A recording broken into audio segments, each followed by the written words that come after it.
Ryan Day getting a nice little extension from Ohio State. Suits and ties yelling out, pay the guys. What is this extension? Exactly 3 years tacked on to what he already had existing. That'll take him through the 2031 season. A smooth $12.5 million a year salary, putting him at second in all of college football, and a $2.2 million raise, getting him to that $12.5 million number. For context, Dabo Swinney made $11 million last year, and Kirby Smart currently is the highest paid college football coach. What's the message this sends, though? Because the money is nice. We'll talk about the money a little bit more. But what does this mean for Ohio State from an optics perspective? What does it mean for Ryan Day from an expectations perspective? We'll unpack all that. If you're an Ohio State fan, if you're a college football sicko, if you love ball with every fiber of your being, welcome home.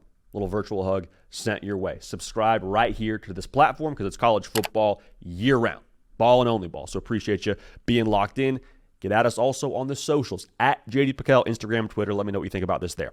I love, man, the message that this sends. Because what this says is Ohio State, with an AD that did not originally hire Ryan Day and Ross Bjork with his first year in Columbus, this is saying, hey, we believe in you.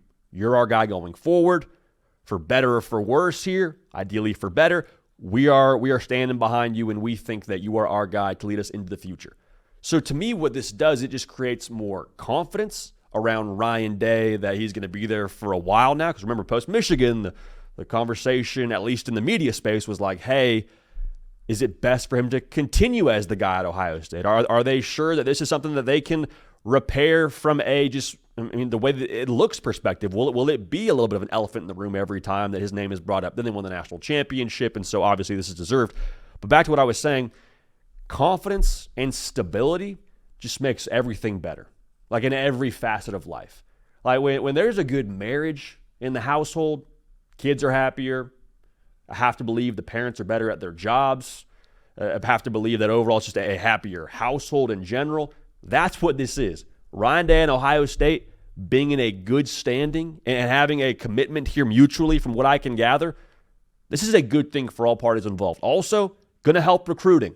Have to believe it. Now, Ohio State, they don't hurt on the recruiting trail by any stretch of the imagination, but knowing that Ryan Day is going to be your guy here, at least through 2031 on Ohio State side of things, given this contract, that's good. That gives confidence to recruits. It makes them feel good about the coach that they commit to is the same coach that they will ultimately have when they go to the NFL or graduate or whatever's next in their life.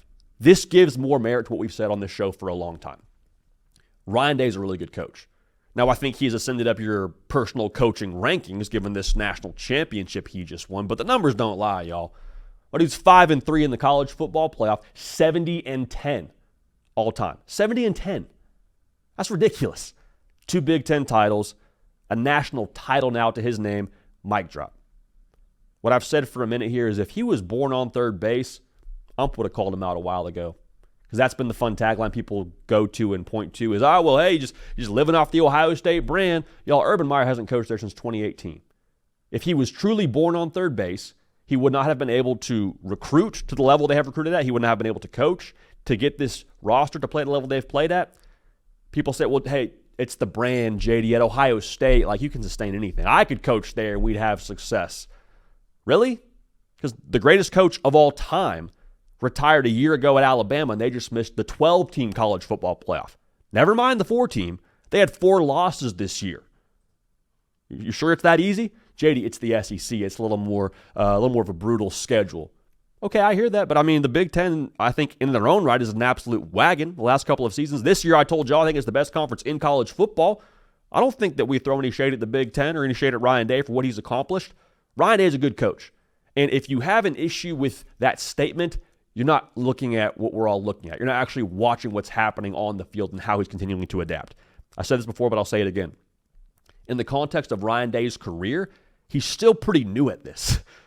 This is his 6th year being a head coach. There was no ramp up. There was no G5 job where he's the head coach there and then he catapults onto the national spotlight after he's kind of honed his craft as a head coach. It was, Ryan Day, you're the head coach at the biggest job arguably in the sport, or one of the biggest jobs in the sport. Best of luck to you. Hope you're ready. Figuring it out on the fly. And he won his national title his 6th year on the job. Kirby Smart also won his national title the 6th year on the job. So moving forward, people are going to say, well, hey, more money means ramped up expectations. Not really, to be honest with you, not really.